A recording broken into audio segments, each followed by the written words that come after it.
kusoo dhawaada idaacadda codka Soomaaliyeed maanta barnaamijkeenan waxaynu ku kor istaagi doonaa afar qodob oo ka mid yahay qodobadan dhiigu da'ayaan ee dagaalka ka socda meeshii la yiraahdo Fadhigaab waxaynu yeelaynaa aanu ka hadlaynaa isagana Coldoon waad ka soo bixi doontaa waqti yar ayaa ku dhiman halkay maanta maraysaa Hegeland waa ogtihiin oo 7 sano uu socday dagaalka meeshan ka socda markuu meesha Silaaya ka tilinayay ayaa arintani baydhay sabab hore u tiri awr xamulkii waa qaadaa laakiin xariqa loo ama qaado Maxamuud Xaashi ayaa ahaa wasiirka madaxtooyada markii masiibada ka bilaabmi doonta gobolka Sanaag Galbeed ay nagu bilaabmi doonto maxaa kamid ahaa masiibada uu ninkaasi qaybta ka ahaa gar eexo oo halka laga qaaday ku fadhiisi dulmi iyo dhul iyo masaajido la baabiyay meel ay ka dhacday gar eexana inay nabadgelyo imanayn waynu ognay nimanka halkaasi waxay tirsadeen Saad Yuunus Qudulmi indhalaan la isugu tagay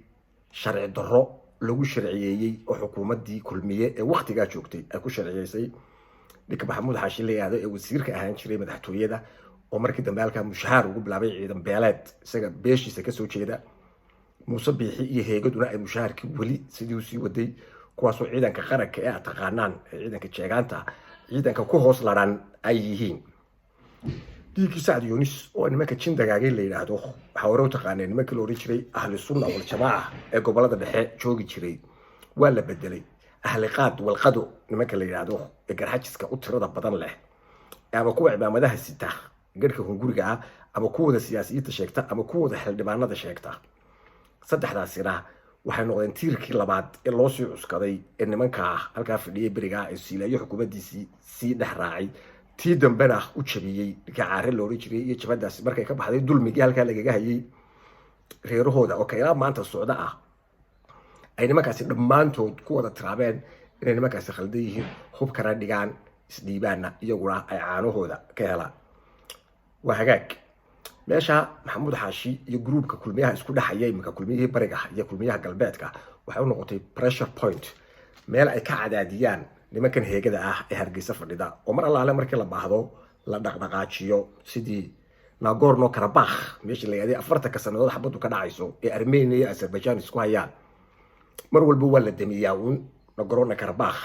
xabad joojin baad maqlaysaa 2 week ka bacdi ama 3 week ka bacdi waa la isku soo dhaqaaqaa tani markaa Nagorno-Karabakh gobolka Sanaag ayay nagu noqotay waxaana 2 aktar ka nimanka la yiraahdo Heego ee saaran markii hore jeegaanta isku haan jiray markii kala dhaqaaqay jeegaan laantii ku xisii maraysa Heegaland marba xubin baa sii go'aysa iyo jindagaaga garxajiska oo maanta leenahay xalay waxaan dhageysanayay in aqooyahan oo ka hadlayay idaacadda la yiraahdo Radio Al-Adaala dacda uga afka dhaadheer idaacadaha afka Soomaaliga ku hadla walaa waxaan ku leenahay nimanka odayaasha meydkii jindagaaga la hadlayay الجماعة القاد والقدو ميدكي ويدي الله الدلالي جرتينه وكالا الله يديها عاصماي حيسو حسوسي قبيجي إسماعيل مرة كون كرير على الجري كوس كريسي يكسي واي وهو قبال وانا كبتاني أرنتنا أرن لدمين كرواي معها أرنتنا وأرن ما بريء سلامتي واحد تري نيك الطرقية عليه إن أنت إذا كبرت الواين وهكرريا واي أرد هالك كبل عبنتي يهالك يكون ماتي مرنا باللوج متلقلين إلا بدلوه nimanka meesha jooga waa la ciirin kari waayeen wax kale oo meesha ka jiraana ma jiraan ummadda Soomaaliyeed ee dibadda joogta waxay dhamaantood ka codsanayaan madaxweyne cagti ninka la yiraahdo maadaama uu baharar sama iyo qayaad kala badbaadiyay oo nabarkan halkan ka socda nabarkiisii oo ahaa oo shidaalka laga soo diray meesha Hargeysa rasaasta Hargeysa laga soo diray mushaharka Hargeysa laga soo diray sida tan looga dirayo ay dad fara badan waxay doonayaan inay naga leexiyaan mixwarka aan ku socono aanu dib u jeesano 2 qabiilo geel raacato aan raacata is-eryadkooda maaha macnuuga waa dhul ballaarsi waa dhul kala riixasho de wax ku jiraan nagu war meesha rumayno maxaa la yiraahdaa meesha la yiraahdo Nagorno-Karabakh waxa ku jira waxa weeye waa shidaal iyo dahab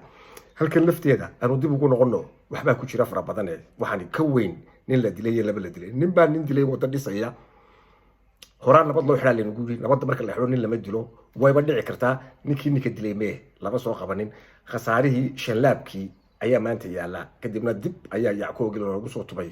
ragii baaradka sheegay laftoodu ay dib ugu soo xidhay suudhkii lahaayeen baaq nabadgelyo aanu direynaa ee qaybta ka ahaa iyo heshiiskii burcad dib u eega heshiis burcana ma jirin heshiis ceel afweyna ma jirin labaduba waxay ahaayeen fashil meesha ka socda intaa markaa ku dhaafo arrintaa mawduucaas karkaraya dabka saaran iyo dabka halkaa ka baxaya waxyaabaha quursiga ah ee ummadan waqooyiga degta lagu hayo ee ugu waaweyn waxaad moodaa in loola hadlo sida caruurta ama wax magarato dadku inay yihiin 7 cishe ina dhaaftay 7 nin oo isku reera ayaa ninba meel soo jiraayad ku qabtay mid waa Muuse Biixi mid waa kaleeyada ina Cali Bile ah wasiirka madaxtooyada mid waa Sulteeka Kamaayirka mid waa ina Cali Shiraha maaliyadda haya mid waa ninka ciidamada haysta ee la yiraahdo Taani mid waa Cali Guray wariyaha Dahsoon heegada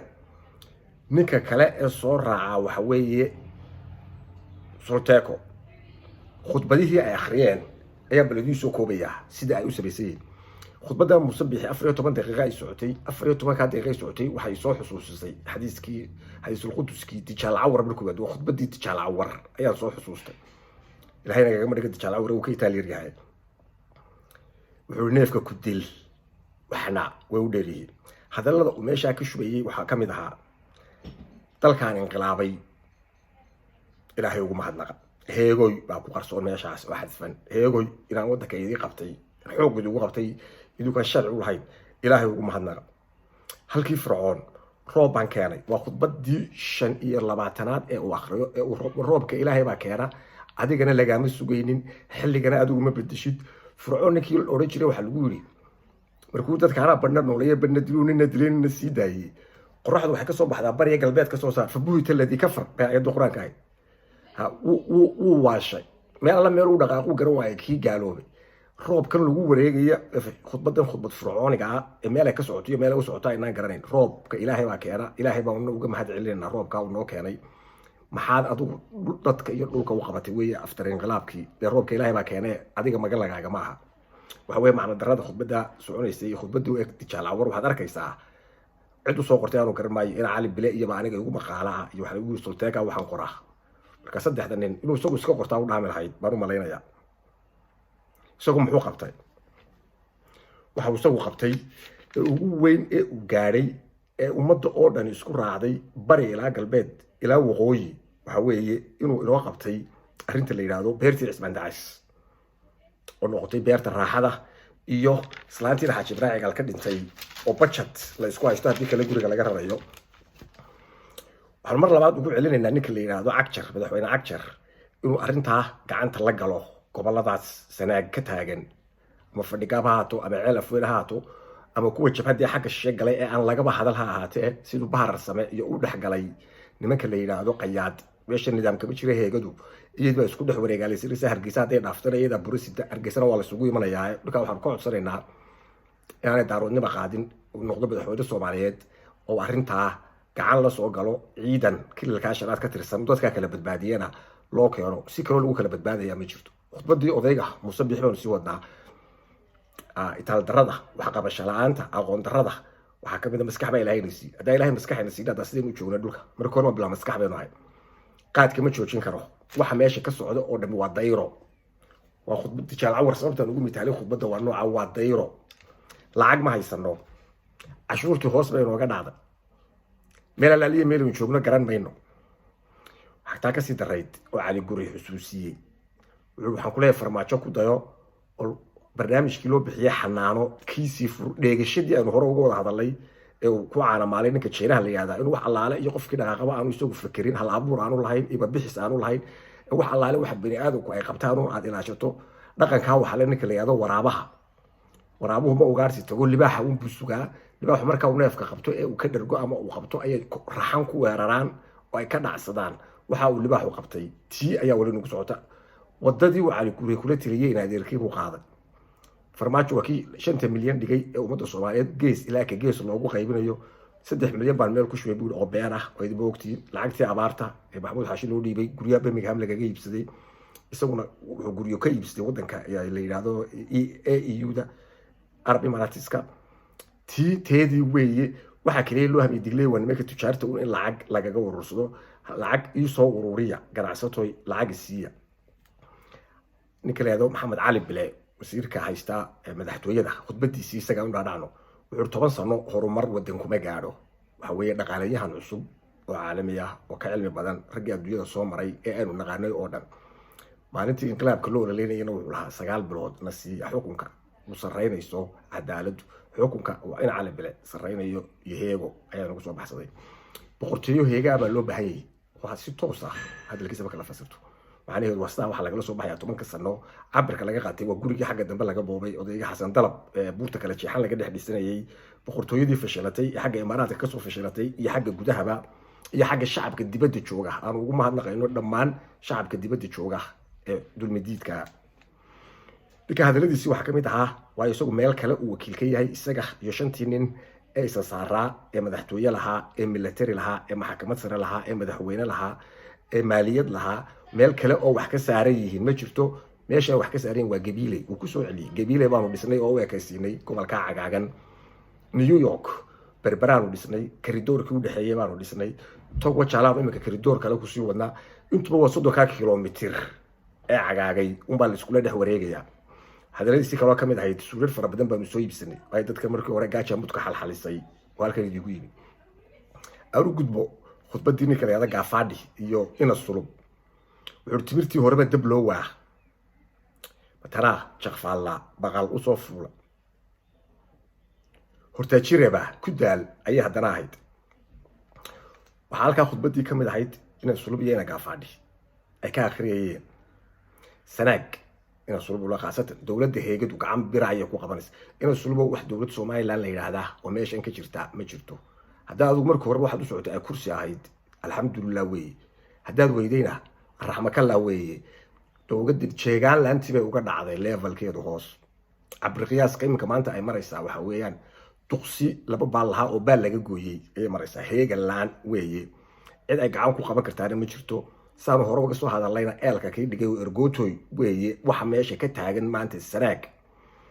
iyo colaada iyo hub isu urursiga iyo dagaal isku eegiska dadka halka jooga ee xoolo dhaqatada ah ee midna dabada laga soo riixayo midna uu difaacu nafsiga ku jiro labadaba dadka uu saaran yahay xaqoodu waa nimanka dhexdhexaadna kama noqon karto heego ciidan ku sheeg heego maamushaara dhexdhexaad kama noqon karo adiguna dhexdhexaad kama noqon kartid haddaan kooya mahmahadii eeleedan soo xusto waa iminkaan imi waxaan u taag lahayn jamaacadii hore ee alqaad walqada miyaad ku soo biirtay ahlan wasahlan ku soo dhawow dhiig dambe oo laga macaashiyo oo la isu keenaya uu soo dabargo'ay ha ku calabeebin hana ku ceeboobin haddii ninka intan lay gabadheeda kameel madhel waayine wuu hakranaya jin dagaagay nimankii jinka dagaagay ee soo qaxayay markii caanaha la qaybinayay ee qoryaha iyo hubka iyo rasaasta ku muusanaabayeen inay xareeyaan maalintii waytayna kala dilay waa leedu waay ninka shaytaanka la yiraahdo hadii la naaro lama arko ummadu way aragtaa taariikhduna way sheegaysaa arrimaha ka baxsan mas'uuliyadda dawladnimada ee meesha ay naga socotaa heegalanka waxa kamid ah ila sulbiya ninka ina Gaafadhi leeyahay markay hadlayeen iyo kii ka sii horeeyay ee madaxweynaha iyaga u ahaa Muuse odaygii roobka keedi jiray waxa kamid ahaa jabhadii halka qoryaha u qaadatay ee waxay doonto ku hadlaysay cid soo hadal qaaday ciidan la korgeeyay ee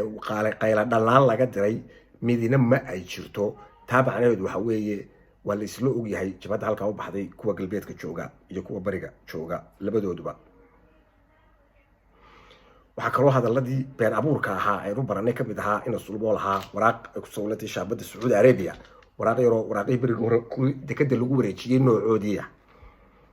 cid soo sawirtay aanu aran garanayn isagu aanu kuma aqoonin forgeryga isaga ee waxa malaynayaa in Cali Bile iyo ragii waaweynaa ee Muslima Kadaab iyo ragii baan malaynayaa in arrinta ka soo taliyeen ulaha Soomaaliland waxa Saudi Arabia u fasaxday inay arigii dib ugu soo dhoofiso laba maxjar oo berbera ku yaala iyo maxjar ku yaala magaalada Boosaaso la yiraahdo 600 kun oo neef ayaana la rabaa in la diro inta milyan ee neef ee la diri jiray waa weeyeen arrinta baaritaan ka dheer waxaan dhammaan ummadda dhageysatay idaacadda codka Soomaaliyeed aan ka codsanaya inay galaan website-ka UN-ka iyo inay galaan website-ka Saudi Arabia foreigner-ka qaybta foreigner-ka khaasatan xajka UN-ka markaa gashaan linkiga raaca ITC trade map-ka waa beentii iyo propagandadii hore waxa ku qoran Sacuudiga waxa ku qoran waxa laga qaaday afka Arabiga xukuumadda federaalka Soomaaliyeed iyo geeska Afrika waxa laga qaaday livestock xoolaha cunaqabatayntii ka saarayd oo waliba أنا temporary iyadoo la eegi doono Rift Valley cudur kii loo rijiray inay qabaan iyo waxaan qabin iyadoo ay eegi doonto wasaaradda siraacadu wasaaradda xanaanada xoolaha iyo beeraha ee waddankaasi leeyihiin xukuuma alfederaaliya asoomaaliya hal beeraale marqatigiisu fugeeya beentii iyo indhalaantii jamhuuriyadda hore u socotay ee heegadu halkaas ay maraysa United Nations kana oo naga idin tilmaamay halka linkiga ka galeysaan ay ku qorantay Saudi Arabia wax dan ah oo Soomaalida ariga ugu furtay ma jirto waxa laga soo qaadaya ama berberaha ka dhoofo ama Djibouti ka dhoofo ama ka dhoofo kilalka shanaade waxa laga soo qaadanaya fasaxa dawladda federaalka sababta nimanka loo sheegay ee loogu yeeray ariga dhoofiyada ee xaqiiqda biyo kama dhibcaankiina waxay ahayd arigii waa la soo ogolaaday inaga uga dhow Saudi Arabia Muqdisho la hadla waraaqaha ka soo qaata yaan la ogaanin annagana cashuurta nasiya dawladda heegadu ha noolaato ayaanu leenahay Saudi Arabia inaga uma dabaynin caalamkii oo dhan ba raashinkii ka yaraaday hilibkii digaaga Saudi Arabia laga waayay caanihii baa laga waayay cheese-kii baa laga waayay idaacadaha caalamka oo dhan baa sheegay Washington Post baa lagu soo qoray Australia diiday hilibkii kaydka hay u yaalay inay iibiso way sida caalamku noqon doono war uma hayso dan ay Soomaali Saudi Arabia ugu furtayna ma jiro hilibka ariga iyo geela waxba ummadeedii baa raashin beeshay batroolka lama cabo waa la soo eegaya iyada lafteeda ayaa ka baqday in la isku dhex dooxdo maamulkan si dubaya ee neeftuurka ah ee dibradacsiga ah waxa isna jiray ninkii la lahaa odayga ahaa loo jiray Mayer Sulteko maalin dhaweyto admoodid dibrada islaan xaamila oo laba caruur sida gloves koomika soo bedelay waxay ku xarrogodaan jeegaadu gacmaha gashan meel ka qaylinaya oo ku dibradacsanaya dad masaakiina oo cagaf-cagafyo la jiirsiinayo xaaladda amaanta aragtaan ee adduunyadu maraysaan ee qaadama dhargaankii uu isu bedelay inuu kala toosi waayo sibirka gaajawgeed ay gaajadu mudka xalxalisay soo ninkaasi neeftuurkii baashi afka lagu xirag jiray haysan kar waayay halka ka saaran tahay oo inay garka u ilaalinayso dawladda garka san kale ku yeelan garan mayna aad moodo halka ka hin raagaya wala meel walba cagaf-cagafyaanu jiirsiinayna waa khudbadaha ina soo maray khudbadihii qarniga ee ugu qiimaha badnaa caalamka intii bika aynu nooleen Saad Ali Shiraak ka bidaha wala jeebka yagii waxaanu ka dareenay waxa la yiri waxa urka ku haaga jira afka ka hada jeebka yagii jeebka uu sheegay waa isaga iyo ilmaadeeradii heegalaanta jeebka yagii hoos u dhac badan ayaanu ka dareemaynaa intii uu yiri COVID-19 ku wax dan ah oo laga leeyahay ummadda ma jirto dawadii yareedo Turkigu keenay wixii waraaqihii ay keeneen marka la yiraahdo imaaraadku wixii bara waxa la dhigay laba dhakhtar oo midna uu ku yaalo magaalada Gabiley midna uu ku yaalo magaalada Berbera waxa weeye qarannimadeennii hore ayay u soconaysaa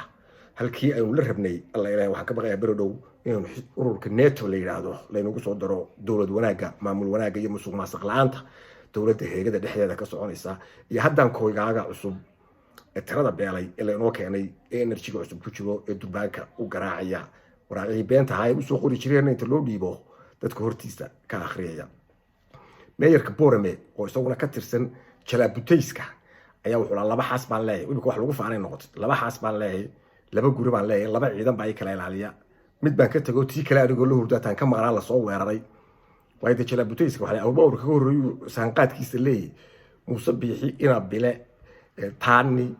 Ali Shire Ali Guray Booba Ducaale waxa soo dhadhimo waxa ku faanaan xoolaha dadka ay dhaceen tayadii shaacirka ka iibsadeen isna xaq uu leeyahay in reer galbeeda inta amarku maqlay sida inuu dadka u soo bandhigo rasaas baa lagu soo roday ma karto Superman baan ahay isaga laftiisu waxa weeyaan waa nin odayaasha waa inuu garanaysaa ay isbarbar dhigaan waayo barasaab isaga waxa uu ah ninkii Ilaahay iyo nabiga caayayay culimada Djibouti culimada Booramo oo dhan ay ka qaylisay ee la yiri kama hadli kartaan Ilaahay ma nabigiina uu caayay Ilaahayna uu caayay halkaas ana fadhiyaysan marka isaga laftiisu waa inuu intiisii de gool aftamaan la soo baxa nin waxaan xusuustaa bari aanu bulca joognay baa nin laba baqaar lahaa laba gaari xashiishka qaada lahaa saddex dumar oo Soomaaliya qabay banaag Yamaniyadana la yimi afar neel maadir hayaan baa baastoodu qaato laba xabba ku ruday waa u garnaqo dawladii waxba dima jirin barigaas dawladii si abar markay naga dhacday baa barnaamijka maxaa isku haysataa baan ku baalkii Soomaalida markuu ka dhigay buu Carab doontay baa mid kaliya Allah marka aanu maxaan ka dhimanayaa haddaan toogto ummadan saddexda xaas loo wada yeeshay saddexda guri loo wada yeeshay gabdhihii yaryar la baabiyay askarta lagu faanayo guryaha u kala ilaalisa hal ay ka hayaan oo laga qabanay bari ilaa galbeed xabad baa ka dhacaysa kaana Booraba gurigiisa xabad laga dhacay bishii hore Hargeysa dhexdeeda madaxtooyada xabadu ka dhacaysay oo loogu hanjabay websaydyada xorta ah inaanay soo qorin raggii lacagta qaadan jiray qaran news iyo Boorama news sorry kuma jirto qaran news marka la yiraahdo iyo Oodweyne news iyo raggii jalabuteyska shalay tara aad moodaysay markii ka dhacay dagaalku Sanaag inay lacag ku helayaan waayo inay warka soo tuuraan hot newska soo tuurayay dagaal baa imika socdaa waxa weeye ikii Boorama dib ugu soo noqdo waxaan kala halka dadka isaga intaan ku dhaafna ka Boorama inta uma sii dhaafi karno ma xamilayay inta ka badan digniin kale shilinkii Soomaaliland la oran jiray oo lacag cusub diyaarada soo noqonaysa ee Ethiopia lacagtii bay sidaa arrintaasi waa arrin la soo xaqiijiyay trillions kaas shilinkaas la soo samaystay dhammaan ummadda deegaanka degan waxaan uga digaynaa in $100 ama $50 ay haystaan aanay iska gelinin shilinka waraaqaha foolsada ah ee la soo daabacayo ee iska soo degaya habeen iyo maalin bangiga dhexe imika muddo 6 goor ah ayaa 6 gaari lagaga guray airportka sawiradiisii qaar fara badan waan haynaa waan soo gelin doonaa websaydyada xalaasha ee xorta ah iyadoo la gurayo iyadoo la qaybinayo lacagtaasi way soo istaagtay sidii IMF-ta iyo World Bank ay lacagta Soomaaliya uga dhaafeen way lacagtaasi cid dawlad ah oo ay mas'uul ka tahay ma jirto lacag ka taala oo lacagtaadi aad ku soo bedelan kartaa ma jirto nimanka dadka mujtamaca waddanka ku nool waxaan ku leenahay qofkii haysto inuu iska bedel dollar doono birta Ethiopia doono haddaad weydo franka Djibouti ayaa ku dhaamay doono haddaad weydo shilinka Soomaaliya doono oo ku soo bedelo way maalin dhow waxay noqonaysaa waraaqa la digaga yaaco kuwii dawladda sheeganaya baa ka yaacay oo cashuurtii dollar ku doonaya waa in aqligiinu shaqeeyaa ogaataan waxa meesha ka socda meeshu waa dhunyeedis maamulka heegadu caawa waa dhunyeedis aynu halkan ku wada hadlayno waxaan maqlay colaada kursiga yada leh jaahilnimada ayaa kursiga leh colaada kursiga bale jaahilnimada ayaa colaada keenta ee kursigu colaad ma keeno dhammaantiin ummadda Soomaaliyeed waa mahadsantiin